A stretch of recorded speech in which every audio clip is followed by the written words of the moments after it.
ជំរាបសួរសួស្តីមនុស្សជាទីស្រឡាញ់ទាំងអស់គ្នាថ្ងៃនេះផងណែមាននឹងមកសម្រាយរឿងស្រឡាញ់មួយជីវិតភាគទី12 13បញ្ចូលគ្នាតែម្ដងហើយមុនចូលទៅដល់ការសម្រាយរបស់ admin សូមអ្នកទាំងអស់គ្នាកុំភ្លេចចុច like ក៏ដូចជា subscribe channel របស់ admin ម្នាក់មួយផងណាហើយសាច់រឿងយើងពេលនេះក៏បានបង្ហាញពីតួប្រុសកំពុងតែលាបថ្នាំរបួសឲ្យតួស្រីព្រោះវគ្គមុនហ្នឹងគឺតួស្រីត្រូវបានព្រះមហាក្សត្រយានីបានដាក់ទោសដោយយកឈើមកគៀបដៃហើយរីឯព្រះមហាក្សត្រយានីឯនេះវិញគឺឈឺដោយសារតែខឹងតួប្រុសយើងហ្នឹងខ្លាំងពេកហើយក៏មានអាជាមួយនឹងនៅក្បែរខ្លួនផងដែរដែលអាជាគឺមិនបានជួយសម្រាប់ទុករបស់ព្រះមហាក្សត្រយានីនោះឡើយបែរជាចាក់រុកឲ្យព្រះមហាក្សត្រយានីនឹងយកតួស្រីយើងនឹងចេញឲ្យឆ្ងាយពីតួប្រុសព្រោះតទៅមុខទៀតខ្លាចតួស្រីរបស់យើងនឹងធ្វើឲ្យតួប្រុសលែងខ្វល់ខ្វាយពីព្រះមហាក្សត្រយានីពេលនោះព្រះមហាក្សត្រយានីក៏បានឲ្យមូឡានមកហៅតួស្រីរបស់យើងនឹងជួយទៅជួបម្ដងទៀតដើម្បីគាត់បញ្យល់ពីអ្វីដែលគាត់ធ្វើនឹងសុំទោសទៅកាន់តួស្រីពេលនោះព្រះមហាក្សត្រយានីក៏បានហៅតួស្រីមកស្រាប់ពេលនោះតួប្រុសរបស់យើងនឹងក៏មកដល់កន្លែងនឹងផងដែរ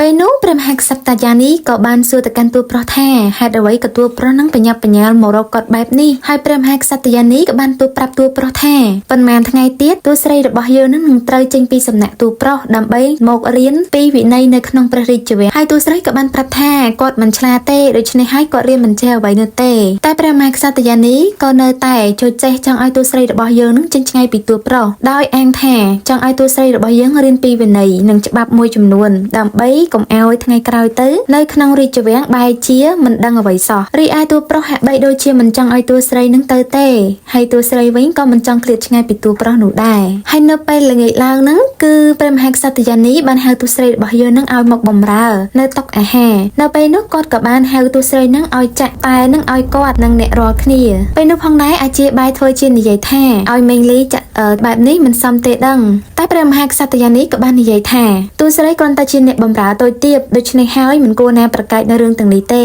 តួស្រីរបស់យើងក៏បានលើកកំសៀវតែមកចាក់ឲ្យអាជាព្រមទាំងចាក់ឲ្យតួប្រុសពេលនោះតួប្រុសក៏បានចាប់ដៃតួស្រីជាប់ហើយអាជានិងព្រះមហាក្សត្រយានីក៏បានមើលទៅកាន់មុខតួស្រីតួប្រុសក៏បាននិយាយថាមិនឲ្យតួស្រីនឹងចាក់តែឲ្យគាត់ទេចាំគាត់ចាក់ខ្លួនឯងក៏បានដែរហើយព្រះមហាក្សត្រយានីក៏បាននិយាយថាមើលទៅតួស្រីត្រូវតែរៀនច្បាប់ជាច្រើនទៀតដែលមនុស្សក្នុងរាជវាំងនឹងត្រូវតែរៀនពេលនោះផងដែរព្រះមហាក្សត្រយានីក៏បាននិយាយទៅកាន់តួប្រុសថាតួប្រុសនិងអាជានឹងថ្ងៃខាងមុខទៅនឹងខ្លាយទៅជាគូស្នេហ៍ដ៏ល្អឥតខ្ចោះដែលអាជាវិញគឺញញឹមឡើងខ្ជិបព្រោះគិតថាអនាគតទៅនឹងខ្លាយទៅជាកូនប្រសាររបស់ព្រះមហាក្សត្រយានីហើយរីឯតួស្រីវិញបែរជាកាន់កំសៀវតែហើយក៏ចាក់ចេញទៅព្រោះតែមិនចង់ស្ដាប់ឮនៅអ្វីដែលមិនចង់ឮរីឯតួប្រុសក៏តូចចិត្តណាស់ដែរព្រោះតែម្ដាយរបស់ខ្លួនមិនពេញចិត្តទៅនឹងតួស្រីហើយតួស្រីក៏បានដើរចេញមកនឹងគិតក្នុងចិត្តថាមិនយូរទេគាត់នឹងចាក់ចេញពីទីកន្លែងនេះលុះត្រាតែគាត់ទទួលបាននៅបេះដូងរបស់តួប្រុសសិនហើយសាច់រឿងក៏បានកាត់ដល់ព្រឹកឡើង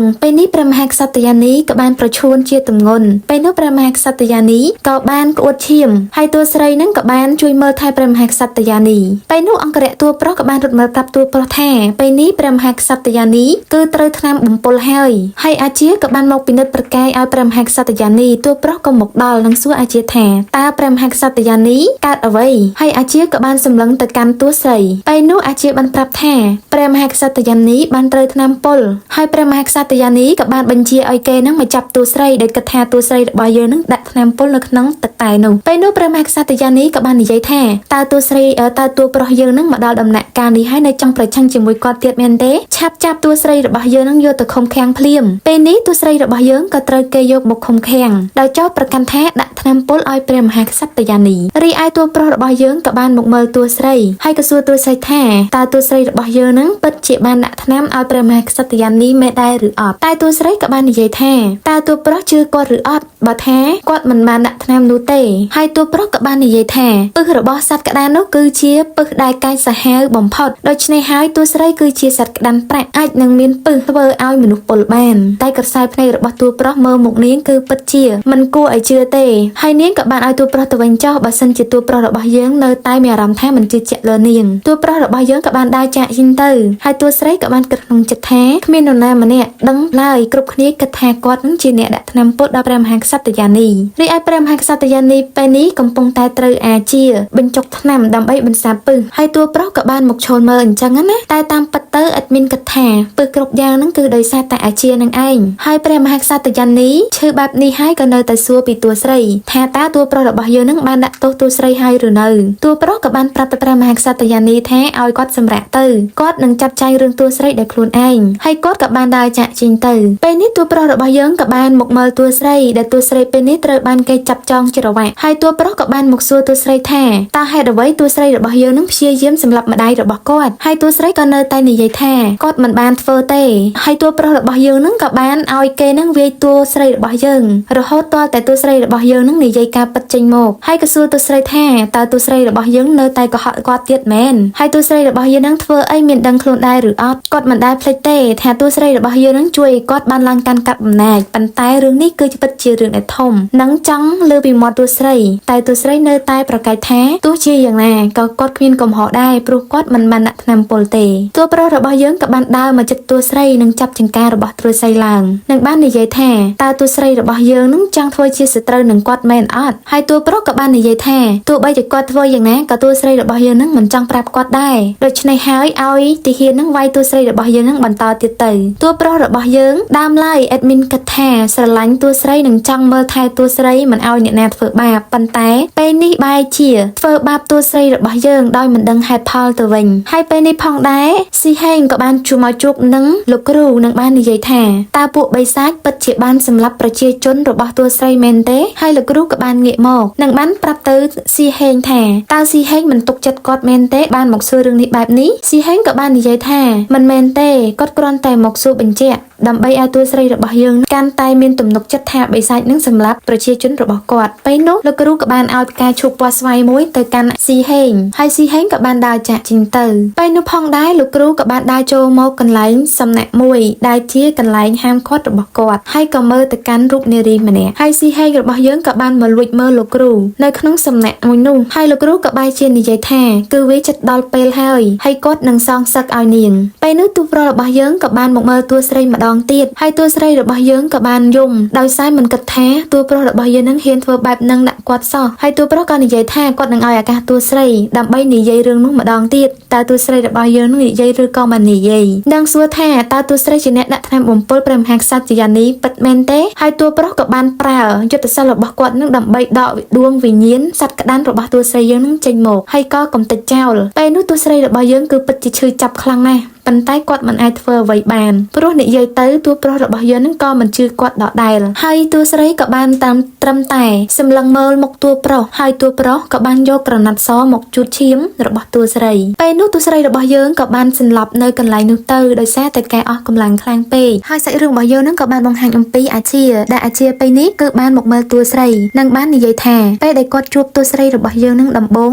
តួស្រីរបស់យើងក៏ត្រូវបានតួប្រុសរបស់យើងនឹងចងជាប់វាបែបនេះដែរហើយតួស្រីក៏បាននិយាយថាអាជាមកនេះមិនមែនមកមើលនាងធម្មតានោះទេគឺអាជាមកចង់ប្រាប់ថាអាជាពិតជាស្អប់នាងខ្លាំងណាស់ហើយអាជាក៏បាននិយាយថាពិតមែនហើយដោយសារតែតួស្រីទៅធ្វើឲ្យគាត់ខ្លាចទៅជាបែបនេះដូច្នេះហើយគាត់ចង់តួស្រីរបស់យើងនឹងរងទុក្ខដែលត្រូវមនុស្សខ្លួនឯងស្រឡាញ់ធ្វើបាបហើយតួស្រីក៏បាននិយាយថាតើអាជាធ្វើបែបនេះធ្វើអីអាជាក៏បាននិយាយថាព្រោះតែនាងមានរូបរាងស្អាតជាងខ្ញុំនិងជាមនុស្សដែលតួប្រុសយើងនឹងស្រឡាញ់ដូច្នេះហើយទើបគាត់ត្រូវតែកំចាត់តួស្រីរបស់យើងនឹងចោលហើយអាជាក៏បានកញ្ឆក់ស្មារបស់តួស្រីយើងនឹងមកច្របាច់ជាខ្លាំងដែលធ្វើតួស្រីរបស់យើងនឹងឈឺចាប់កាន់តែខ្លាំងហើយអាជាក៏បាននិយាយថាបើសិនជាគ្មានតួស្រីរបស់យើងនោះទេគាត់នឹងបានរៀបការជាមួយតួប្រុសបាត់ទៅហើយព្រោះគាត់ធំឡើងមកជាមួយនឹងតួប្រុសមិនគួរណាមានតួស្រីរបស់យើងនឹងមកជ្រៀតជ្រែកស្នេហារបស់គាត់នោះទេហើយអាជាក៏កាន់តែច្របាច់ស្មារបស់តួស្រីរបស់យើងនឹងកាន់តែខ្លាំងទៅធ្វើឲ្យតួស្រីយើងនឹងមានអារម្មណ៍ថាឈឺចាប់ហើយពេលនោះតួស្រីរបស់យើងក៏អាចទាយដឹងថាអាជានេះហើយគឺជាអ្នកដាក់ថ្នាំបំពុលព្រះមហាក្សត្រយានីនឹងទម្លាក់កំហុសមកឲ្យគាត់ដោយសារតែអាជានឹងគឺស្អប់គាត់ខ្លាំងណាស់ព្រោះតែគាត់នឹងគឺបានដណ្ដើមតួប្រុសចេញពីគាត់ហើយអាជាក៏បាននិយាយថាតួស្រីពិតជាឆ្លាតណាស់វាគឺជាថ្នាំពុលដែលផលិតជាពិសេសវាស្រដៀងទៅនឹងពឹសរបស់សត្វក្តាន់ដែរដូច្នេះហើយទើបគាត់យកមកប្រើនិងចាប់ប្រកាន់ទៅលើតួស្រីហើយតួស្រីក៏បាននិយាយថាអាជាពិតជាធ្វើបានគ្រប់យ៉ាងពិតមែន ដើម្បីយកឈ្នះមុខរូបនាងនិងរៀបចំផែនការគ្រប់យ៉ាងហើយអាជាក៏បាននិយាយថាការពិតទៅបើពេលនោះខ្ញុំមិនជួយអ្នកទេខ្ញុំក៏មិនមានភាពបញ្ចប់បែបនេះដែរដូច្នេះហើយពេលនេះគាត់ត្រូវតែបញ្ចប់ឲ្យតួស្រីទៅដោយស្ងប់ទៅចោះពេលនោះអាជាក៏បានច្របាច់កតួស្រីហើយក៏មានសម្លេងមួយស្រែកចេញមកពីក្រោយហៅឈ្មោះអាជាពេលនោះសម្លេងនោះគឺជាសម្លេងរបស់តួប្រុសហើយតួប្រុសក៏បានឮសម្ដីទាំងអស់ដែលអាជាបាននិយាយជាមួយនឹងតួស្រីនឹងដឹងថាអាជាទេជាអ្នកដាក់ថ្នាំបំពុលព្រះមហាក្សត្រយានីនោះអាជាពេលនោះហាក់បីដូចជាភ័យខ្លាចខ្លាំងណាស់ព្រោះតួប្រុសបានដឹងរឿងរបស់ខ្លួនហើយក៏បានងាកទៅនិយាយថាទីបំផុតតួប្រុសរបស់យើងនៅតែដឹងរឿងដដែលហើយតួប្រុសក៏បានប្រាប់ទៅអាជាថាឲ្យអាជានឹងកែខ្លួនទៅគាត់មិនចង់ឃើញអាជានឹងធ្វើខុសអីបន្តទៀតនោះឡើយហើយត្រឡប់មកធ្វើជាអាជាដូចពីមុនតែអាជាបែរជាសើចនឹងសម្ដីតួប្រុសរបស់យើងហើយក៏និយាយថាត្រឡប់មកវិញមែនទេតួប្រុសរបស់យើងនឹងក៏និយាយថាតួប្រុសអាជាអាចត្រឡប់មកវិញបានអាជាក៏បានដោះរបាំងមុខនឹងសួរទៅកាន់តួប្រុសថាឃើញផ្ទៃមុខរបស់ខ្ញុំទេវាកើតចេញពីនរណាគេខ្ញុំត្រូវលោកពូរបស់អ្នករំលោភបំពាននៅថ្ងៃរៀបមង្គលការធ្វើឲ្យផ្ទៃមុខរបស់ខ្ញុំបាត់បង់សម្រស់ទៅទាំងអស់ហើយខ្ញុំមិនអាចធ្វើអ្វីបានទេនៅពេលនេះដូច្នេះហើយការឈឺចាប់មួយនេះគឺវាឈឺអស់មួយជីវិតខ្ញុំមិនអាចត្រឡប់ទៅជាអាជាដូចមុននោះទេតួប្រុសក៏និយាយថាបើចង់សងសឹកគឺសងសឹកមកកាន់គាត់មកមិនតាក់ទងនឹងតួស្រីនិងអ្នកដទៃទេហើយអាជាក៏បានយកកំបិតមកចង់សម្លាប់តួប្រុសនិងបាននិយាយថាតើតួប្រុសមិនខ្លាចនាងសម្លាប់ទេមែនទេហើយអាជាបែរជាយំនៅមុខតួប្រុសទៅវិញហើយក៏និយាយថាខ្ញុំពិតជាស្រឡាញ់លោកណាស់ហេតុអីលោកក៏ធ្វើបែបនេះដាក់ខ្ញុំពេលនោះអាជាក៏និយាយថាបើខ្ញុំសម្លាប់នាងវិញតើលោកឈឺចាប់ទេលោកបានសុំឲ្យខ្ញុំអាណិតទៅកាន់តួស្រីតែលោកមិនអាណិតមកកាន់ខ្ញុំនោះទេពេលនោះតួស្រីក៏បានប្រើចំហាយសត្វក្តាន់របស់គាត់ធ្វើឲ្យអាជានឹងដួលទៅនឹងដីហើយក៏ស្រែក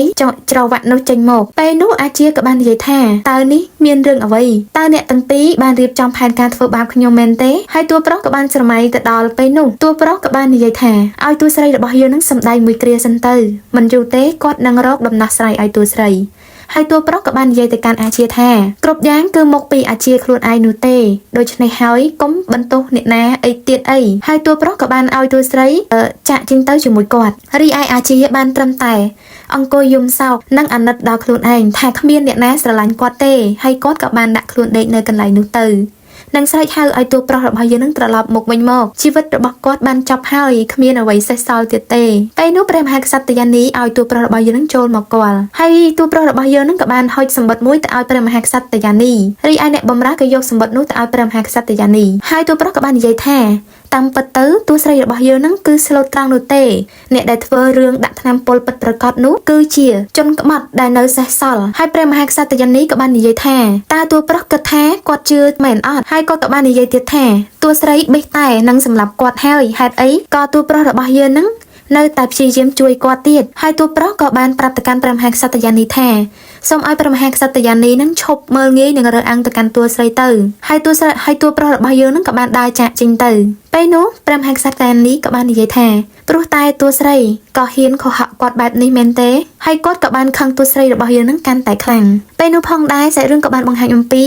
ស៊ីហេងនិងតួស្រីហើយតួស្រីក៏បានសួរទៅកាន់ស៊ីហេងថាតើស៊ីហេងនឹងត្រឡប់មកវិញហើយមែនអត់ហើយស៊ីហេងក៏បានសួរទៅកាន់តួស្រីថាខ្ញុំបានឮថាតួស្រីរបស់យើងនឹងត្រូវគេចោទប្រកាន់ថាដាក់ថ្នាំពុលឲ្យព្រះមហាក្សត្រយានីតើតួស្រីរបស់យើងនឹងមិនអីទេមែនទេពេលនោះតួស្រីក៏បាននិយាយថាមិនអីទេព្រោះតួប្រុសរបស់យើងនឹងបានរកមូលហេតុនៃអ្នកដាក់ថ្នាំពុលនោះឃើញហើយតួស្រីក៏បាននិយាយថានិយាយអញ្ចឹងលោកគ្រូបានផ្ញើផ្ដាយផ្ដាំអ្វីមកទេពេលនោះស៊ីហេងក៏បានហុចផ្កាឈូកពណ៌ស្វាយឲ្យទៅតួស្រីនិងប្រាប់ថានេះជាអ្វីដែលលោកគ្រូបានផ្ញើឲ្យមកតួស្រីដើម្បីឲ្យតួស្រីរបស់យើងនឹងយកដំណក់ឈាមរបស់តួប្រុសនឹងដាក់ចូលទៅក្នុងផ្កាឈូកនោះហើយតួប្រុសក៏បានមកដល់និងហៅទៅកាន់តួស្រីពេលនោះតួស្រីក៏បានយកផ្កាឈូកនោះទៅលាក់ហើយក៏សួរទៅកាន់តួប្រុសថាតើតួប្រុសនឹងមកទីនេះមានការអ្វីមែនហើយស៊ីហេងក៏បែរជានិយាយថាគាត់ឃើញតួស្រីនឹងឈរនៅតែម្នាក់ឯងគាត់ក៏បានមកនិយាយលេងជាមួយនឹងតួស្រីរបស់យើងតែប៉ុណ្ណោះពេលនោះតួប្រុសរបស់យើងក៏បានឲ្យស៊ីហេងចាក់ចេញទៅគាត់មានរឿងនិយាយជាមួយនឹងតួស្រី